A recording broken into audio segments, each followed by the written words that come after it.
Málþing sem haldið í samvinnu kvikmyndahátíðar, RIF, Alþjóðamálastofnunar Háskóla Íslands og stofnunar Sæmundar Fróða sem ég fer fyrir og á einmitt 5 ára afmæli og þetta okkar afmælisviðburður og okkur mikill heiður af því. Dr. Suzuki, it's indeed a great honor and a pleasure to have you here with us. Many of us here in the hall just saw the movie, The Force of Nature, and are both moved and thrilled by the film, and we honestly can say to the rest of you who missed the film, make sure you get a chance to see it. It's absolutely fantastic. We're here today to speak about what can we do. There is no lack of evidence of the great environmental threats that our mother nature has been subjected to by us. But what can we do about it? There was a renowned glaciologist who gave a lecture at the university the other day, and he spoke about the third pole, the Himalayas, and how they are, he can just show it physically, how the glaciers are melting and disappearing, and how the water downstream from the mountains is just vanishing, and the livelihood of the people, but of life itself, is severely threatened. All this is very convincing, and he said at the end of his lecture, he said, I have stopped going to conferences with glaciologists or environmentalists. The only conferences I attend now are psychologists and behavioral training and changing people, and even PR people, the people who know how to manipulate the minds, because we present all this in the fashion that natural scientists have always been told, that you have to be very objective and make sure not to speak to any emotions or anything that can be measured directly. But if they don't listen, what can we do?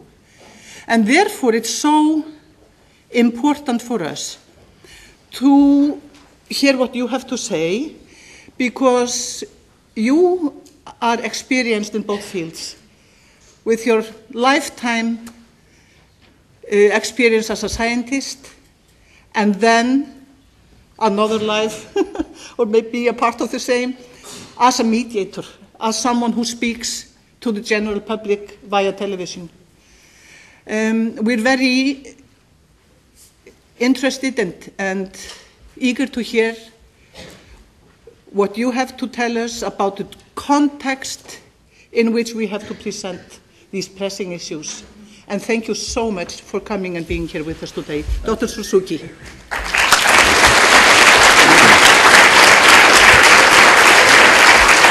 you.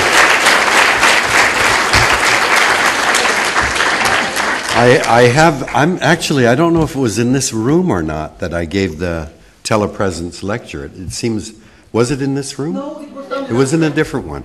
So I have been here through cyberspace and visited your community, but I'm delighted to actually be physically here today with my wife and have a chance to actually see this incredible place. Thank you very much for allowing me to speak in English. I'm afraid I couldn't do it in your language. I feel very humble that you're going to listen to me in my language. I was on a panel in Australia in February. There were 6 of us on it, and we were supposed to debate, is environmentalism failing? And to my surprise, there was no debate. All 6 of us agreed environmentalism is failing. And the question really is, why? What's going on? As you all know, the environmental movement really got its start with the publication of Silent Spring by Rachel Carson in 1962. That was the call that alarmed the world. And it's hard, for those of you, you're all born after that time, but the impact of Rachel Carson's book is really was very great. When her book came out, it was a book about the unexpected effects of DDT, of pesticides. When Rachel Carson's book came out in 1962, there wasn't an environmental department in any government in the world. The word environment just didn't mean in 1962 what it means to us today. But because of her book, then the environmental movement just exploded, and in only 10 years, the first major conference held by the United Nations was held in Stockholm in 1972. The United Nations Environment Program was set up. And when you think of the first 20 years after that book, virtually every government around the world now has environment departments at the level of federal, provincial, and municipal governments. We've got millions of acres of land protected in parks and reserves, and we've got laws to protect clean air, clean water, endangered species, and so on. So tremendous success in the first 20 years. But I think for the last 2 decades, we've been going backwards, and you only have to look at the state in the United States today to see that the whole argument about whether climate change is even happening is regressing. That is, more Americans believe it's not happening today than believed it 20 years ago.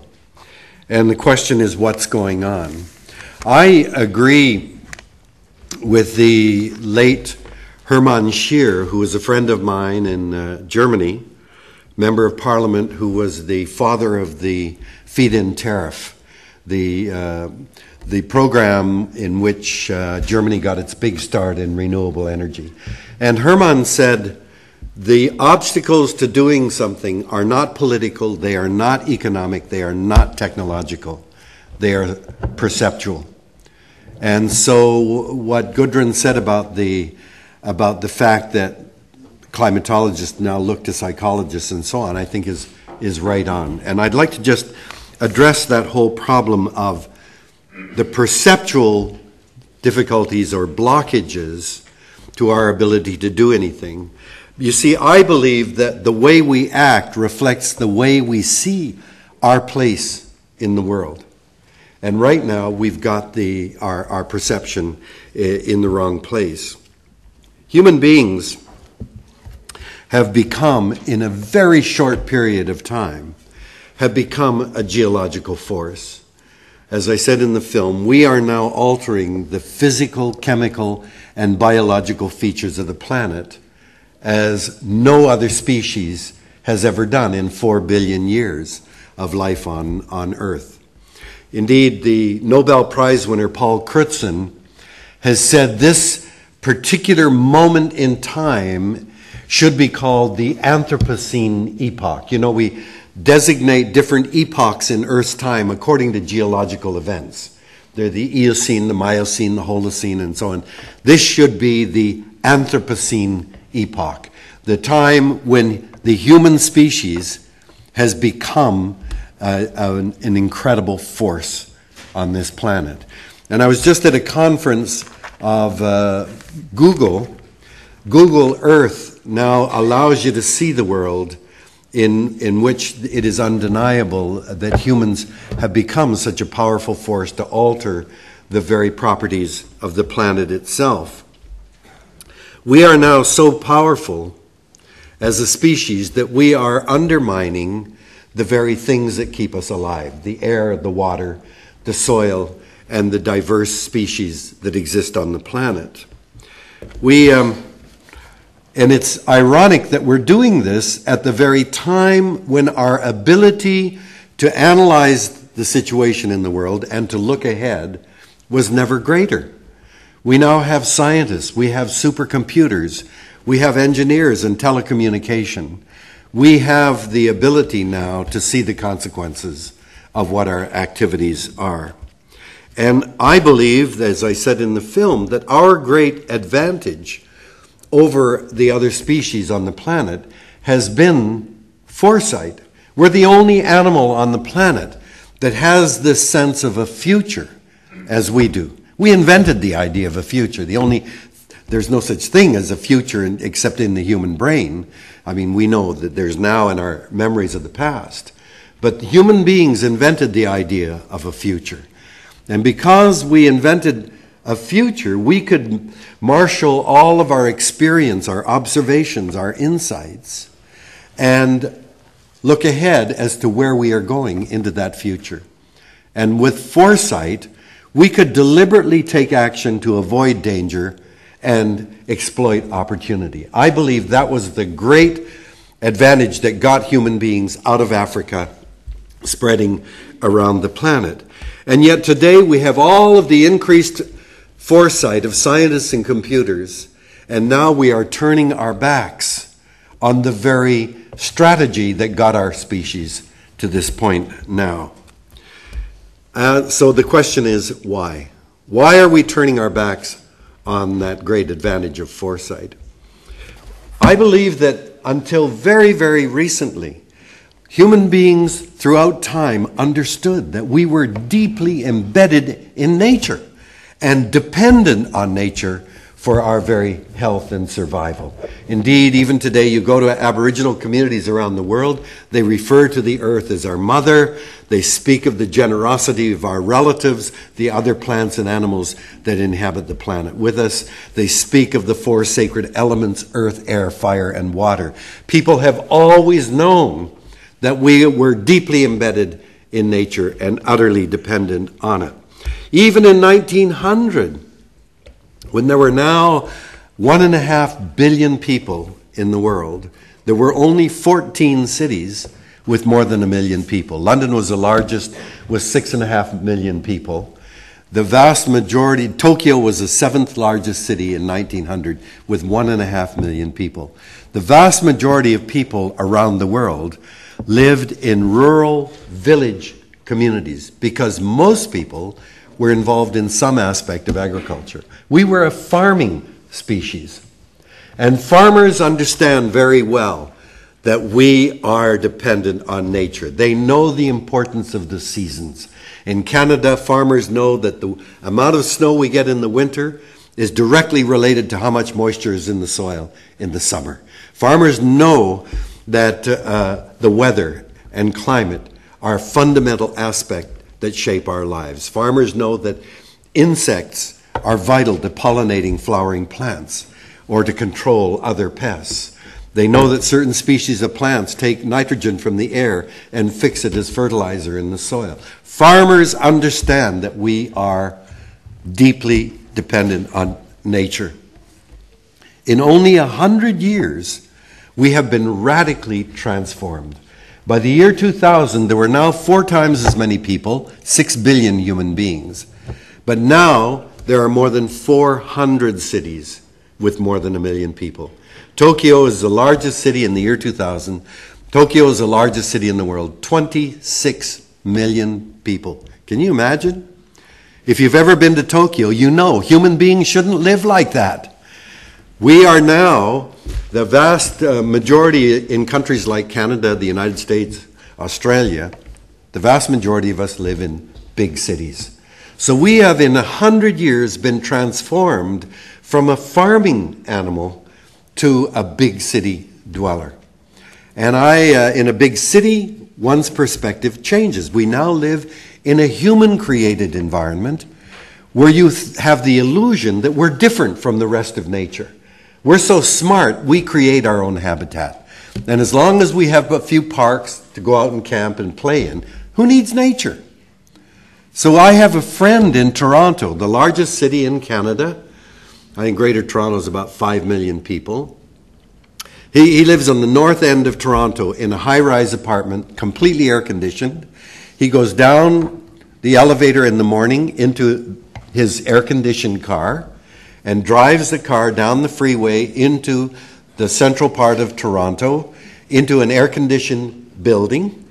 And that building is connected through tunnels to huge shopping areas and food markets. And he said to me, I don't have to go outside for weeks. That's the kind of world we've created. And so if that's the world we live in, then what is our highest priority living in a big city? Well, it's our jobs. because we need a job to earn the money to buy the things that we want. So in a city then, our highest priority becomes the economy. And the ultimate expression of that is in our current Prime Minister, who's been Prime Minister now for 5 years, who said, we're not going to do anything about global warming. To do something about reducing our emissions will destroy the economy. So here's the expression: the economy is more important than the very atmosphere that keeps us alive, that gives us weather and climate. And why? What is going on then? We can't see the world as it really is. And one of our problems as well is this thing that everybody loves, is the internet and the information revolution and all that stuff. What has that done? I believe that this outpouring of information has shattered the world that we live in. We no longer see the exquisite interconnections of everything. Just read well, it may be different in Iceland. In Canada, when our national newspaper will have on one page a story about a drought in Somalia, it'll have a story about floods in Pakistan, it'll have another story about melting glaciers in the Himalayas, and these are all reported as if they have nothing to do with each other. They're just news events. We get these bits of information and look at CNN, stuff coming at you here and there, and we never see the whole picture. It's just ephemeral little bits of info bites that attack us, and in the process they shatter the world or the sense that we belong in a single interconnected world. Another problem with the outpouring of information is there's so much information you never have to change your mind. If you don't want to believe in global warming, just read the certain newspapers. In Canada, it's called the National Post. In the United States, it's the Wall Street Journal. You don't have to read anything else. You'll never have to change your mind about global warming.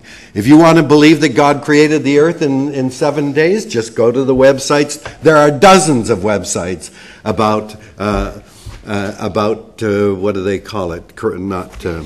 Creationists, yes. You want to believe that UFOs came to Earth and raped women and had babies? There are websites on that. Want to believe the Earth is flat? There are lots of websites. You can find anything you want out there, and you never have to change your mind. And this is the problem, is that people are paralyzed now because they don't know what to believe. And the tendency is to dig for something that simply confirms what you already think. So we have, I think, a real crisis in that we live in a human-created environment where we think, in fact, we are now in control. And as I said in the film, we live in a world that is dictated by rules of nature. In physics, we know that we can't, well, I don't know, CERN is now saying we can go faster than the speed of light, but maybe 6 kilometers per second faster than the speed of light. But that, up until recently, the speed of light was a limit. We know that you can't build an anti-gravity machine on Earth. We know that we know that you can't build it because of entropy and first and second laws of thermodynamics. You cannot build a perpetual motion machine. We understand that. Those are rules of physics. Chemistry limits the kind of reactions we can carry out, the rates and the diffusion constants and the atomic structure of elements dictates the kinds of molecules you can synthesize chemically. We know that and we understand that. And biology is the same. There are principles in biology that indicate that we need, all living organisms need clean air, clean water, clean soil, biodiversity in order to survive and flourish. These are simple principles that emerge from the natural world. But other things, like capitalism, corporations, the economy, currency, the markets, these are not forces of nature. We invented them. And if we invented them, we can change them. Those are the only things that we can change. And yet, you know, you just have to go, I don't know, again, if you have the people like this in Iceland, but in North America, we have these neoconservatives, these right-wing extreme conservatives. And the minute you say the market, Well, they begin to bow down and worship the market like the market is, if the free the market and everything will be fine. We invented the damn thing. And we want to free this thing that we invented as if it's somehow perfect and a force of nature. This is absolutely nuts. But we think we're so smart that we invent things now that then must be held up as what we have to serve because they are the best thing going. And it's the same thing we draw lines around our nations, around our provinces, around our cities, around our property. And boy, we take those borders very seriously. We will kill to protect those borders. We will go to war and fight and die to protect those borders. But you know what? Nature couldn't care less about human borders. I mean, I think of monarch butterflies in North America that migrate from Canada through the United States to Mexico. They don't stop for a visa when they hit the border. You think of, salmon that go through international waters, or birds or mammals, or even plants. Dust blows from Africa to the United States. It doesn't stop at some kind of magical line when they hit the United States. Water, air pay no attention to human boundaries. But we take our creations so seriously that the consequence is reflected in Copenhagen.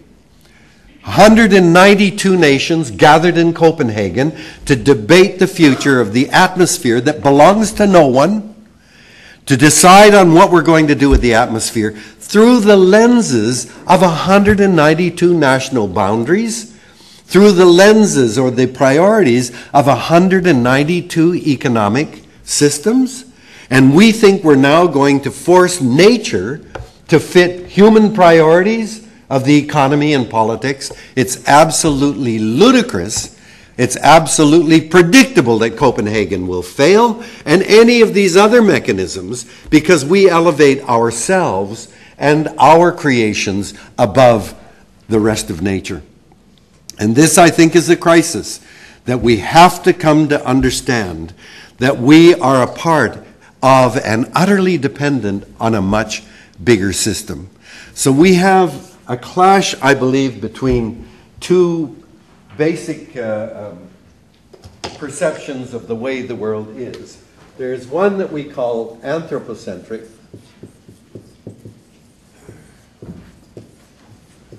that is, we're at the center of everything.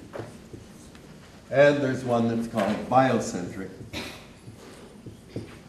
which is that there is a web of living things, and we are a part of that. The reflection of how these points of view differ, I think, is very clear. We speak today of a triple bottom line. That is, the environment, society, and the economy. And often this is depicted as circles of equal size. So there's the environment, the economy, and society. And that's the triple bottom line that we've got to try to now find the part here where we can do everything in there to benefit all three of the sectors. The biocentric view, which is fundamentally different,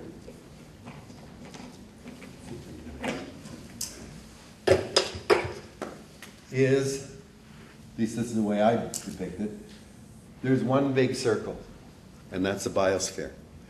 The biosphere is a zone of air, water, and land where all living things exist.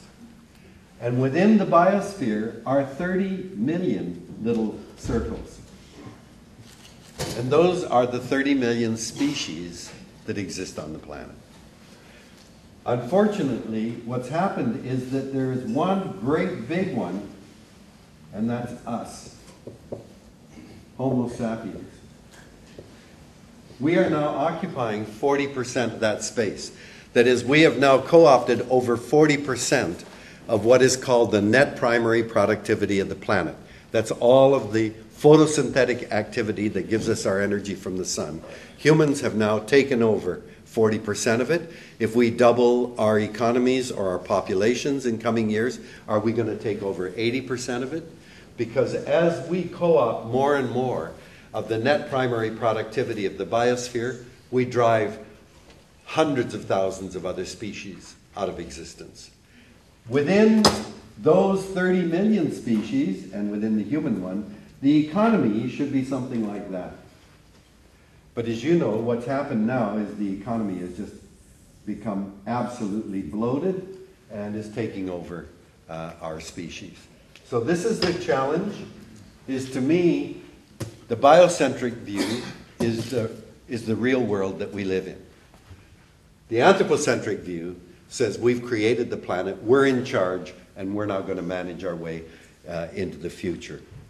If we don't come to grips with the difference in these, then I believe that we're just not going to be able to pull ourselves off the destructive path we're on. And the unfortunate thing is that many of my colleagues in the environmental movement are now saying it's too late, that we've passed too many tipping points to go backwards. And to them I say, and their friends, people like Jim Lovelock and Clive Hamilton, to them I say, thank you very much, now please shut up and go away. Because I don't think there's any point in saying it's too late.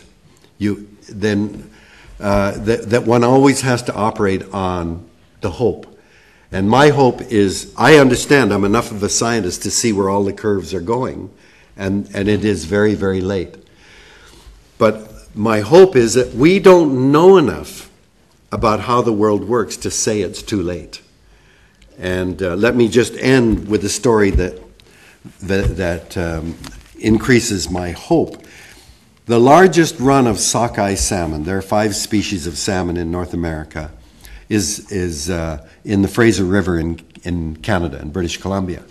The sockeye salmon has the brightest red flesh and is the most valuable salmon species. And in the Fraser River, a good run would be of the order of 25 to 30 million fish in a year. That run has been declining catastrophically now steadily over several decades. And 2 years ago, we had a run of just over 1 million sockeye. And I was ready to say, that's it, they've had it.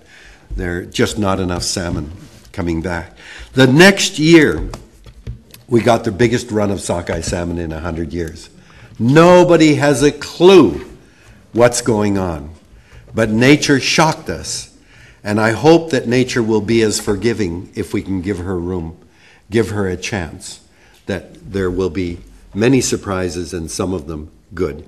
We have to cling to hope, but all of the indications are we're going the wrong way. And I believe unless we switch from an anthropocentric point of view to a biocentric point of view, we're not going to make changes, or at least not fast enough. So with that, let me throw it open, and if you want to have a discussion.